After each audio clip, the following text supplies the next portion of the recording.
magandang tanawin, pagkain, yun bang street foods. Yan, likas sa ating mga Pilipino, mga kababayan na mahilig sa ganito.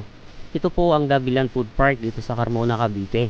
So ito nga mga kababayan na halos 2 taon nilang naisara to. Kung napanood nyo po, meron pa akong vlog nito na halos 2 taon na nga. So ito dinadayo tong food park na to kasi napaganda ng tanawin dito at pwede kang namasyal. Pwede kayo dito mga kababayan mag-picnic kasama ang pamilya, biking, jogging at iba naman sightseeing. At lalong inaabangan nila ang paglubog ng araw kasi napakaganda rin ng sunset dito mga kababayan. So ito nga, samahan nyo akong mga kababayan sa episode na to. Muli nating balikan, pasyalan ang Dabilan Food Park na dinadayo na kung saan saang lugar at dito lang to sa Carmona, Cavite. So tara mga kababayan, samahan niyo ako. Let's go! Yun, good morning sa inyo mga kababayan. Kamusta kayo? Ako po ulit si Jaime. Welcome po ulit mga kababayan sa Hanggas. So ngayon ay alas 7. Alas 7 na ba ng umaga? So alas 7 na. Kasama ko dito ulit si Marlon. Yan, lumabas ulit siya sa vlog ko.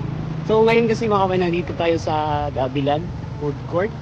Food Park. Food Park pala. So kung napanood nyo sa last upload ko 2 years ago, nakapag-vlog na ako dito. And after nun, nasarado kasi nila to eh. Nasarado nila tong food park na to. Kasi siguro, I think parang sa kalat or sa yun, sa parte nga dito mga kababayan at may nagkakainan, may pagkain, may tindang almusal. At meron nga tayong nakita mga kababayan dito ng mga tita, ng mga auntie, lola na nagsasayaw. So syempre voice over natin kasi baka mamaya maka-copyright tayo. So chill lang sila, good vibes na yan. So dito yan mga kababayan sa Dabilan Food Park. Makikita nyo yan pagpapasyal kayo dito.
Yan.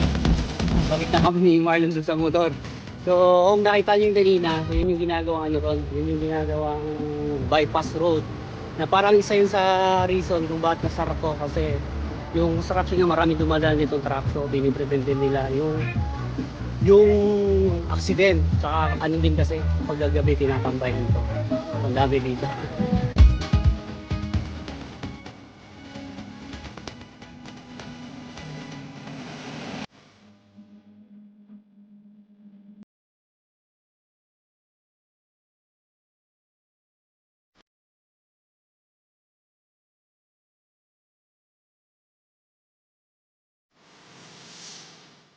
Yan, kami pa rin ni Marlon. So, ang ganda na pala ng kulay namin. No? Kasi doon ako sa mainit eh. So, nakapagpalipad na tayo. Yung GoPro natin, may saltik na. Kaya cellphone vlogging lang tayo. Pero palag naman cellphone. Ayos naman siya eh. Yan, dyan oh, buhay pa rin. Dati kasi dyan din ako tatambay eh, nagtitent. Nakapag-camping tayo doon. Sa tuktok na yun, marami, 2 beses ata. So yan, dito sa bungad. Okay nila oh.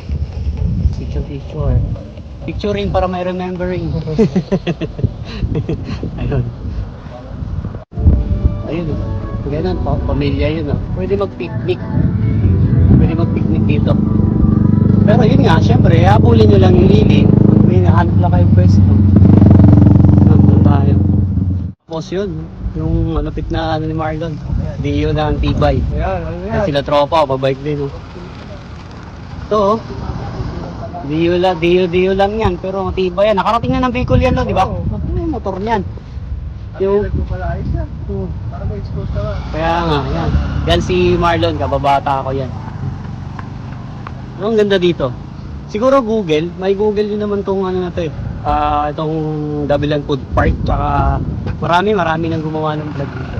Kasi doon sa way na yon, kung papunta doon sa part na yon, hindi ko maturo, madami akong bit eh. Papunta ka na yung checkpoint sa Carmona, Binyan, doon na galing or GTS. Yun. Pagdating mo doon sa stoplight, merong stoplight doon.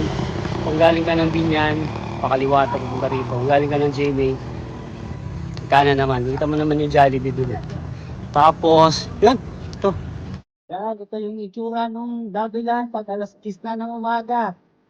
So, mas maganda pag pupunta kayo dito hapon. Mula ng alas 5 hanggang alas 9 ng gabi, at least palilig yun. Yung ngayon, ang linig po, wala ng mga tao. Eh, napatambay lang kami ni Marlon din sa kapiyan. Okay naman to. Yun, maraming salamat sa mga. Please like, comment, and subscribe. Kali mo rin ako sa Facebook page, Martin PRPG People. Yun. Oh.